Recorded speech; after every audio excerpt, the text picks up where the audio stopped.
Buen día.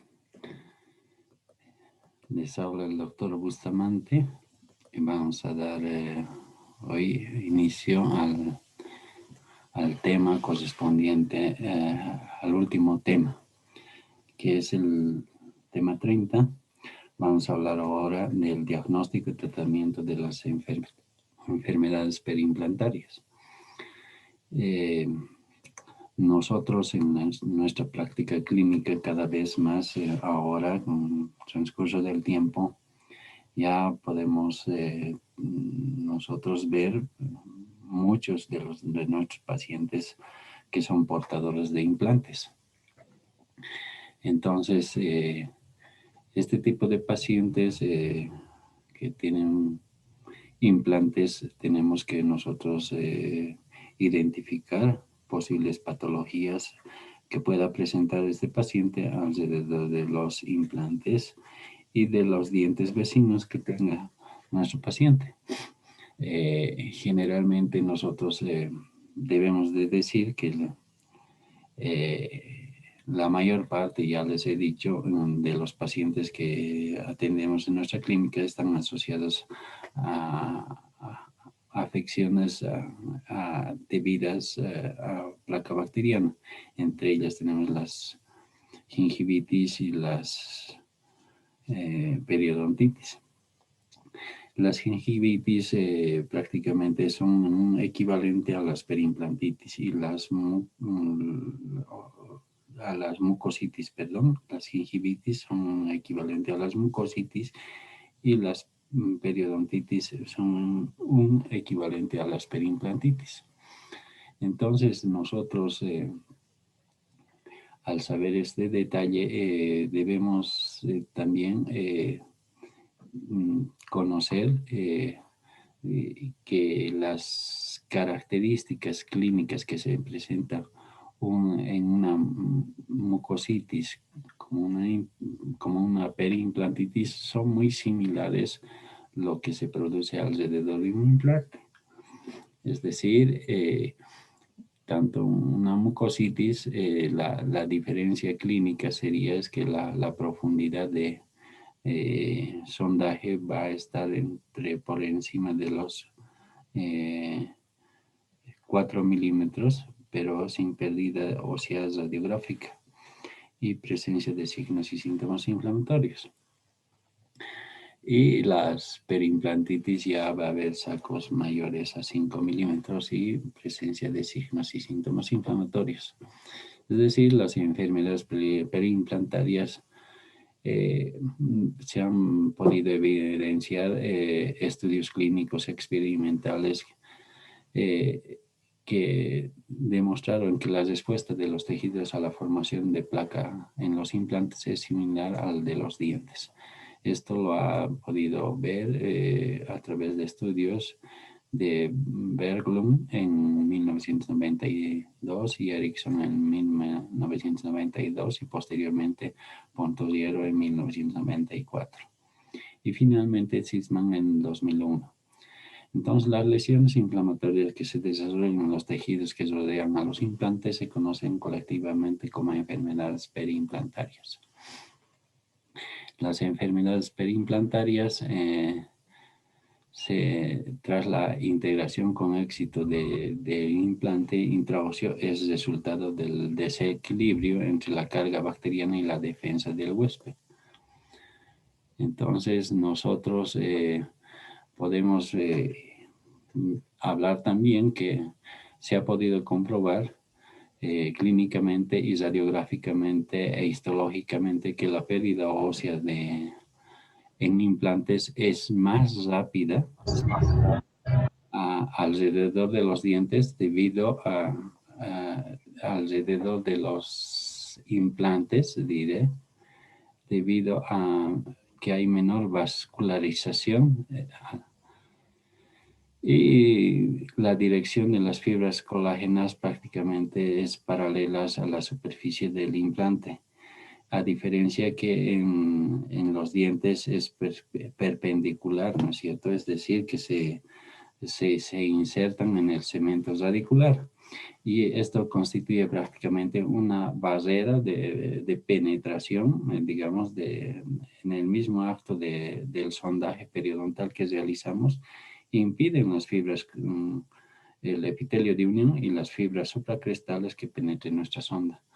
A diferencia de si sondeamos alrededor de un implante, prácticamente el epitelio de unión, el epitelio prácticamente del surco perimplantario es muy lábil y este epitelio fácilmente se puede atravesar hasta las primeras fibras de las fibras supracrestales y llegar incluso a tocar la cresta ósea. Esto sobre todo se puede realizar con anestesia, digamos, y esto se puede comprobar clínicamente. Entonces, esta susceptibilidad es que debido a estos detalles que hemos abordado, es decir, menor vascularización y en dirección de las fibras supracrestales. Entonces, dentro de las enfermedades perimplantarias, nosotros vamos a hablar de las mucositis y de las perimplantitis. En una primera etapa, un paciente puede tener una mucositis, lo que equivale a una gingivitis, y puede ser fácilmente tratable, a diferencia de una perimplantitis que ya es un poco más complicado el tratamiento y sobre todo diferentes estudios han podido demostrar que las perimplantitis, el tratamiento no quirúrgico es prácticamente no, o sea, no es aconsejable porque no se alcanza a cubrir las metas deseadas. Es decir, necesariamente si el paciente tiene una perimplantitis, se tendría que hacer un tratamiento quirúrgico prácticamente. Es decir, las enfermedades perimplantarias, tenemos las mucositis y las perimplantitis. ¿Qué es una mucositis? Prácticamente es una reacción inflamatoria de tipo patológico que se confina sobre todo al tejido blando y que circunda al implante. Lo que quiere decir que no va a haber una mucositis pérdida de soporte periodontal, pero simplemente va a haber inflamación del tejido blando. A diferencia de una perimplantitis, va a haber una reacción inflamatoria patológica tanto en el tejido blando, ¿sí?, y el duro que rodea al implante óseo integrado. ¿Qué características clínicas yo debo de saber para decir que esto se trata de una mucositis? Primero voy a evidenciar la presencia de placa bacteriana y cálculo. Generalmente alrededor de la restauración o de la corona voy a ver presencia de placa bacteriana y algo de cálculo o combinados ambos. Y lo otro que voy a poder observar, aumento de volumen o edema inflamatorio, cambio de coloración, enrojecimiento. Y si voy a hacer el sondaje, va a haber un sangramiento y va a haber, digamos, en el sondaje va a haber un compromiso mucoso del sellado periférico alrededor del implante. Muchas veces al hacer el sondaje puede haber algo de exudado, digamos, por la presencia de microabscesos gingivales. Y lo otro es que voy a ver, si saco una radiografía, va a haber ausencia de pérdida ósea radiográficamente. Ya en una perimplantitis va a haber placa bacteriana y cálculo, o una sola o combinadas ambas, igual que la anterior. Lo otro es que para decir que estoy frente a una perimplantitis va a haber ya bolsas mayores a 5 milímetros, ¿sí? Y lo que vamos a ver, igual que en una perimplantitis, va a haber cambio de coloración, edema y de tipo inflamatorio. Muchas veces al sondear, al sacar la sonda periodontal, en ocasiones se puede apreciar la presencia de pus y sangrado al sondaje. Y lo otro es que va a haber aumento en sucesivas sesiones, aumento de la profundidad de sondaje de la bolsa periimplantaria. Muchos de los pacientes suelen quejarse de, hay veces, cuando vienen a la consulta, hay dolor a la percusión, digamos, o al apretar sus dientes con las piezas antagonistas, ya sea inferiores o superiores. O sea, el paciente ya tiene disconfort al chocar con el diente antagonista. Entonces eso le trae a la consulta. Lo otro que vamos a ver es que si le hacemos sacar una radiografía, va a haber una pérdida, ya sea horizontal o vertical, esto radiográficamente. Y en casos avanzados vamos a ver una movilidad progresiva del implante. Esto es fundamental para poder decir, digamos, cuando yo estoy identificando una periimplantitis, ver cuánto del largo del implante está afectado por la periimplantitis o cuánto de soporte óseo ha perdido alrededor del implante para poder discernir qué tipo de tratamiento yo voy a realizar en un paciente con periimplantitis. Es decir, si presenta menos de un tercio del largo del implante, de pérdida, digamos, de soporte óseo, si presenta hasta más de un tercio de soporte óseo alrededor del implante, o si ya está, digamos, en un 50% o menor o igual a un 50% de pérdida de hueso alrededor del implante. Esos detalles me van a hacer, digamos, discernir respecto a la terapia que yo voy a establecer para tratar ese paciente ya con periimplantitis. En la etiología de las periimplantitis, ya, igual que las periodontitis, fundamentalmente están implicadas la presencia de bacterias.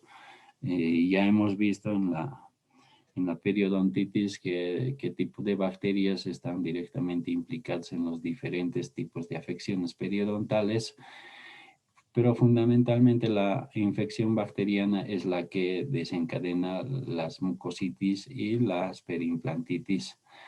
Y lo que vamos a ver que en las periimplantitis fundamentalmente están implicadas los microorganismos de tipo anaerobio. Y junto con muchas veces con la presencia de factores biomecánicos que están presentes después de la rehabilitación, digamos, del implante, esto va a llevar a la sobrecarga del implante, digamos, y esto va a coincidir como un factor codestructivo, o sea, la infección bacteriana más el factor biomecánico con una sobrecarga que tiene el implante va a hacer que se destruya mucho más rápidamente el soporte óseo alrededor del implante. Y esto puede coincidir, digamos, también con otro factor importante, que haya mala calidad de hueso alrededor del implante o el sitio que se haya colocado el implante. Y es fundamental también la posición y la cantidad de implantes que nos favorecen la transmisión de cargas, digamos, de masticatorias sobre la superficie del implante. Y otra cosa es la función oclusal que está cumpliendo, si es en forma intensa o si está transmitiendo en forma axial, en forma adecuada las fuerzas masticatorias. Entonces, son factores importantes. ¿Por qué se pierden los implantes? Se pierden por microorganismos, o sea, infección bacteriana y por sobrecarga. Entonces, lo que sí debemos saber nosotros, que se pierde por dos factores principales: por infección bacteriana y sobrecarga. O sea, sobrecarga quiere decir que eh, el diámetro en tanto en longitud, digamos, está recibiendo mucha carga masticatoria, un implante, o las fuerzas que oclusales no son axiales, digamos, o la rehabilitación que he colocado sobre ese implante que he colocado no está acorde, digamos, al volumen del implante. Entonces, eso se llama sobrecarga. Entonces, puede incluso producirse una fractura misma del implante. ¿Qué microorganismos debemos identificar? Nosotros hemos visto que hay diferentes etapas de la formación de del biofilm. En esta imagen les puedo mostrar, digamos, que los colonizadores iniciales, secundarios y la maduración del biofilm llega, digamos, en la maduración ya del biofilm, llegan a preponderar los microorganismos fundamentalmente anaerobios. ¿Y cuáles son los más importantes que tenemos? Entre ellos podemos citar el Bacteroides forsythus y fundamentalmente también están presentes las espiroquetas en un gran porcentaje. Los fusobacteriums, el Streptococcus micros, la Porphyromonas gingivalis y también lo que hablamos en muchos de los casos de pacientes con periodontitis y en periimplantitis también cuando se presentan los microorganismos como son el Lactobacillus actinomycetencomitans son muy difíciles de tratar, ¿ya? Eso es bien importante saber. Otra cosa es que se han reportado un incremento en la prevalencia de patógenos periodontales en implantes localizados en pacientes con dientes remanentes o pacientes con enfermedades periodontales. Es decir, yo tengo que saber que antes de colocar implantes a un paciente, tengo que saber por qué ha perdido sus dientes. Si ha perdido por caries o si ha perdido por enfermedad periodontal. Si ha perdido por enfermedad periodontal, de seguro tengo yo más alta probabilidad que el paciente tenga tendencia a tener mucositis o posteriormente una periimplantitis. Y sobre todo si el paciente es un paciente, digamos que yo le he colocado implantes y tiene dientes remanentes todavía. Entonces, sé que a partir de los dientes vecinos se va a recolonizar el implante con la flora bacteriana presente alrededor de los dientes vecinos. Entonces, yo tengo que tener mucho cuidado en ese tipo de pacientes. Otra cosa es cuando yo he colocado implantes a un paciente totalmente desdentado. Generalmente en este tipo de pacientes yo voy a estar seguro cuando dejan de haber los microorganismos más difíciles de tratar, en este caso el Lactobacillus actinomycetencomitans, la Porphyromonas gingivalis y las espiroquetas, son estos microorganismos que están directamente implicados en las enfermedades periodontales y que son muy difíciles de tratar, pero cuando ya el paciente deja de tener sus dientes, es desdentado total, yo coloco los implantes, voy a saber que estos microorganismos ya no van a estar presentes. ¿Ya? Eso es bien importante. Cuando ya dejan de haber los Lactobacillus actinomycetencomitans, cuando el paciente ya no tiene nada de dientes, ¿ya? Ahí desaparecen estos microorganismos. Porque el surco alrededor de los dientes, el surco gingivodental igual saco periodontal es un reservorio para este tipo de microorganismos, ¿ya? Entonces, ha habido un señor que ha hecho estudios de la microbiología alrededor de los dientes que se llama Kirinen y Listargen y ha podido demostrar que los dientes naturales son similares a los de las bolsas de los implantes. O sea, prácticamente los dientes naturales son un reservorio de patógenos periodontales y que de hecho van a van a ir a colonizar los implantes con el mismo tipo de microorganismos alrededor de los implantes. Entonces, fundamentalmente el diagnóstico correcto de la enfermedad periimplantatoria es crítico para el manejo adecuado de la enfermedad, ya sea una mucositis o una periimplantitis. El identificar tempranamente es clave, fundamental. ¿Por qué? Porque una mucositis es mucho más fácil de tratar, a diferencia de una periimplantitis.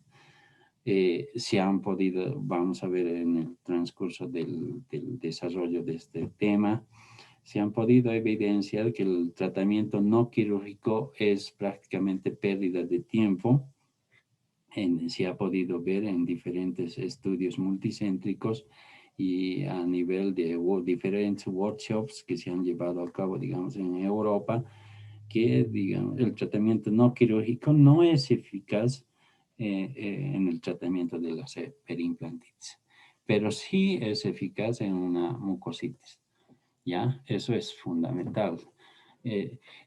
Lo otro que debo saber que para el diagnóstico es esencial el sondaje. Y el sondaje, como ya hemos hablado muchas veces, igual en perio, la fuerza no debe superar la fuerza de sondaje que se ejerce, no debe superar los 25 gramos de presión o newtons para no alterar el sello biológico alrededor del implante.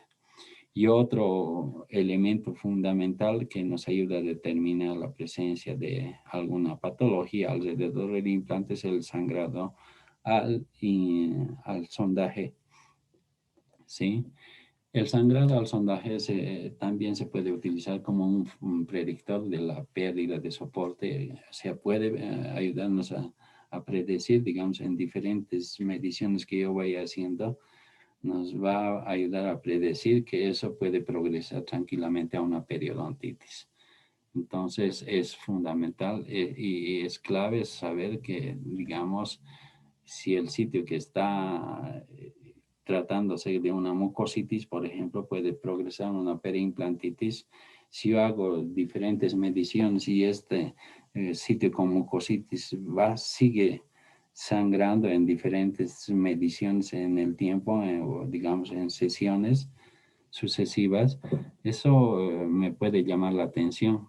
Entonces tengo que yo hacer que desaparezca el sangramiento, que es un signo clínico que me evidencia la presencia de inflamación. Entonces la profundidad de sondaje, la presencia de sangrado y la supuración debería ser evaluada en forma periódica y sucesiva en diferentes sesiones. Para evaluar, digamos, y como complemento de todo diagnóstico, se requiere en nuestro campo, si yo tengo un paciente con implante, se requiere radiografías, ¿ya? ¿Para qué? Pues voy a evaluar fundamentalmente el nivel de hueso que tiene en mi paciente y sobre todo el tipo de defecto óseo, si ya tiene una periimplantitis, si es horizontal o vertical. En la exploración ya radiográfica podemos pedir nosotros radiografías periapicales, podemos pedir la ortopantografía o panorámica que se llama, o actualmente disponemos nosotros en esta técnica que se llama COMBIM, es una tomografía prácticamente que me entrega una imagen real y la o la panorámica me permite visualizar al implante en sí, en su conjunto y su relación con estructuras vecinas, si está afectándose ya por el problema periimplantar o por la periimplantitis, el seno maxilar o el dentario o el mentoniano. Entonces es fundamental para eso este tipo de radiografía. Y las periapicales nos entregan una imagen bidimensional prácticamente, donde yo puedo visualizar pérdida de soporte óseo a nivel interproximal, no así a nivel de la cara vestibular o cara palatina o lingual, ¿ya? Eso es fundamental. Y para esto, digamos, si quisiera ver en 3 dimensiones la pérdida ósea alrededor del implante, tendría que pedir una tomografía COMBIN, que ya no es muy cara actualmente y está disponible, incluso creo que hay en nuestra facultad, y donde se puede solicitar este tipo de examen. Otra cosa importante para el diagnóstico es identificar la movilidad de un implante. Si un implante se está moviendo, eso nos indica en unas primeras etapas después de la colocación del implante. Digamos, si se está moviendo el implante, eso quiere decir que no ha habido una oseointegración y entonces el implante debe ser sacado, ¿ya? E incluso antes de la rehabilitación. Pero si ya se ha producido la rehabilitación, eso quiere decir que ha habido pérdida de soporte óseo y prácticamente el soporte del hueso ya es menor al 50% de la masa, o sea, del largo del implante. Entonces, de igual manera, en este caso se tiene que sacar el implante. Entonces, la movilidad no es útil para el diagnóstico precoz de la enfermedad alrededor del implante. Es decir, que si ya se ha movido y es para sacar el implante, porque el implante está directamente integrado al hueso y entonces no tendría por qué moverse. ¿Qué factores de riesgo yo puedo identificar para decir que estoy frente a una enfermedad periimplantaria, ya sea mucositis o periimplantaria o periimplantitis? Yo tengo un factor clave, digamos, para saber si yo tengo que colocar implantes o vale la pena o no vale la pena colocar implantes, saber si el paciente es colaborador o no colaborador. Lo mismo que en periodoncia. Si es un paciente cochino, no tiene buena higiene, ¿para qué voy a perder mi tiempo? Porque voy a tener mucho problema, porque un paciente, si yo coloco un implante a un paciente y sé que no es colaborador con su higiene, voy a tener muchos problemas, incluso de orden legal. Entonces, este acúmulo de placa puede llevarme a que el paciente tenga mucositis, hiperimplantitis, y como saben, los implantes no son baratos y el paciente siempre me va a reclamar por qué, pues que mi higiene hizo, sí, pero si el paciente se higieniza de mala manera o cuando se acuerda, todo eso, es fundamental saber eso y tener mucho cuidado con este tipo de pacientes. Lo otro es saber qué microorganismos están directamente relacionados, ¿no es cierto?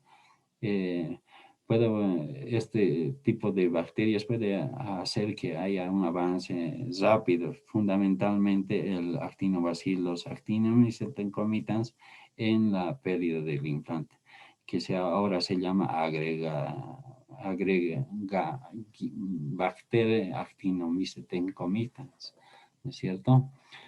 Entonces, la falta o la mala higiene oral, esto se ha podido demostrar que es un factor clave y Linsky en 1997 ha demostrado en un estudio que ha realizado de 10 años, digamos, un estudio largo, para los pacientes con mala higiene oral, y los pacientes fumadores tenían casi 3 veces la cantidad de pérdida ósea que los no fumadores, ¿ya? Entonces, el paciente con mala higiene oral es debe asociarse altamente a que pueda producirse en este paciente la presencia de periimplantitis con un riesgo mayor entre 2 a 4 veces en relación a un paciente digamos, que tiene una higiene en forma regular, ¿ya? Entonces, hay mucho más susceptibilidad de que pueda perder sus implantes este paciente con mala higiene oral. Entonces, otra cosa es que se ha demostrado que, digamos, cuando yo estoy colocando mi implante, el surco periimplantario se establece, digamos, la microflora alrededor del surco. Después de colocar, digamos, yo coloco mi implante. A los 30 minutos siguientes de la colocación del implante, hasta las 2 semanas posteriores, la flora que está respecto a los dientes vecinos es muy similar alrededor del implante respecto a los dientes adyacentes, ¿ya? Eso es clave también saber. Eh, Otra de las causas, digamos, que pueda desencadenar una mucositis o una periimplantitis es una técnica incorrecta de cepillado dental que tenga mi paciente.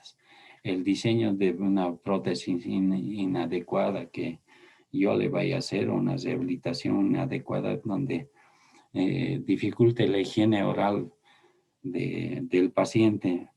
Esto generalmente se da sobre todo cuando están los pónticos mal adaptados o las coronas están muy sobrecontorneadas, que hacen que se acumule mayor cantidad de placa alrededor de los implantes. Esto es fundamental, digamos, para poder yo, digamos, saber que mi paciente sí se me va a poder ayudar con su higiene, ¿ya? Otros factores que pueden favorecer, digamos, a la aparición de periimplantitis es el tabaquismo, la higiene oral deficiente. Y miren, hay algunos pacientes que, digamos, no colaboran nada con. Y lo otro es, digamos, la mala higiene y lo otro, falta de densidad queratinizada, digamos. Y eso acelera, miren, las roscas ya se están viendo, la presencia de placa, cálculos, se nota que ese paciente no colabora con su higiene.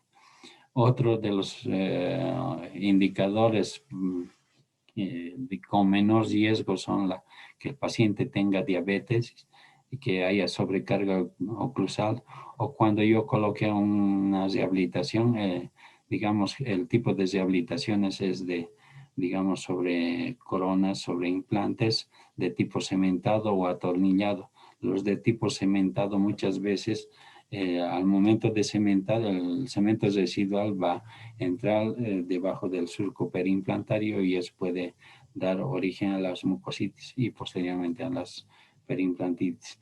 Lo otro es la superficie, la rugosidad de los implantes. Ausencia de densidad queratinizada acelera, digamos, la susceptibilidad, hace que el paciente sea más susceptible a las mucositis o periimplantitis. El tabaquismo, el paciente fumador tiene mayor susceptibilidad a la pérdida de los implantes. ¿Ya? Eso debemos saber porque hay un efecto vasoconstrictor de la nicotina que hace que haya menor vascularización del sitio del implante y por ende menor cantidad de elementos de defensa. La poca densidad queratinizada puede hacer que se haga más susceptible a la presencia de mucositis. Ahora, en el tratamiento no quirúrgico de las mucositis y las periimplantitis, si es una mucositis, digamos, siempre alrededor de implantes, diferente alrededor de dientes, ¿ya? Si yo tengo una gingi, yo lo puedo tratar con la terapia mecánica, es decir, utilizar mis raspadores, mis curetas y tranquilamente puedo solucionar el problema. Pero si se trata de problemas ya de mucositis o periimplantitis, mucositis, yo no debo conformarme con hacer el debridamiento o sacar el cálculo o la placa bacteriana con instrumentales, en este caso plásticos, sino puedo agregar para asegurarme de disminuir la carga bacteriana, dar antibióticos sistémicos, ¿ya? Eso es fundamental. Y la reducción de la carga bacteriana es difícil lograr con medios mecánicos. Eso debo saber. Se han propuesto terapias coadyuvantes, digamos, colaboradoras con la terapia mecánica. En este caso podemos echar mano de antibióticos, antisépticos y otros usan tratamiento con láser, pero en nuestro medio es muy caro el uso de láser. En este caso nosotros podemos echar mano de antibióticos y antisépticos. ¿Cuáles son los antisépticos? Los enjuagues bucales con clorexidina, ¿no es cierto? Los más conocidos. Y otra cosa, Carring en el 2005, en un estudio de la terapia mecánica no quirúrgica, es insuficiente para tratar lesiones de periimplantitis, ¿ya? Entonces, si ya estoy con un paciente con periimplantitis, debo saber que la terapia mecánica no me va a dar resultado, porque sigue va a ir avanzando la pérdida de soporte óseo. A diferencia de una mucositis, sí me va a dar resultado la terapia no quirúrgica, ¿ya? Esto es fundamental saber, ¿ya? Eh, Monbelli, en la terapia mecánica, se ha puesto a hacer un estudio de antimicrobianos en forma sistémica. Utilizó la indicación de antimicrobianos en forma local y sistémica y vio que ha habido mejoras en la profundidad y en la reducción de microorganismos, ¿ya? Ahora, ¿qué implicaciones clínicas yo tengo que saber? Eh, eh, Mi paciente responde al acúmulo de placa, se desorganiza bien con su cepillado la presencia de placa, o hay, digamos, cuando yo hago una evaluación clínica sangrado, al sondaje hay inflamación, hay pérdida de soporte, hay presencia de pus. Y si yo veo todas esas características, hay aumento de profundidad de sondaje a nivel del surco periimplantario. Esto yo lo confirmo con radiografías. Y todavía hay ausencia de movilidad del implante. Estos detalles yo lo discierno para decir qué tipo de tratamiento quirúrgico yo voy a realizar si se trata de una periimplantitis. Si yo tengo un defecto horizontal supraóseo, no hay destrucción vertical, yo puedo hacer debridamiento del tejido de granulación. Lógicamente hago eso en quirófano, abro un colgajo, ¿sí? Hago la remoción de la placa bacteriana, ¿sí? Con curetas plásticas, o sea, puede ser de teflón o de titanio. También hay actualmente puntas de ultrasonido de plástico. Antes se forraba la punta metálica de ultrasonido con una goma o un plástico para... Ahora sí hay puntas plásticas para ultrasonido, ¿ya? Esto con la finalidad de no producir, digamos, perforaciones del titanio. Eh, lo otro es que puedo hacer una corrección de la arquitectura ósea. Digamos, después de eliminar el tejido de granulación, puedo eliminar, digamos, un poco de hueso para poder, digamos, acceder a corregir la rugosidad del implante. Esto se llama implantoplastía, ¿ya? Ya hemos visto nosotros en diferentes charlas que hemos tenido de periimplantitis, se ha llevado también, ¿cierto? En esos, digamos, cursos que hemos hecho la última fase. La implantoplastía se hace con una fresa de diamante y se eliminan las roscas del implante de tal manera que yo pueda pulir esas roscas y me den una superficie lisa, y luego coloco la supraestructura que está soportando la prótesis y hago mi sutura correspondiente, y esto se va a solucionar muy pronto, ¿ya?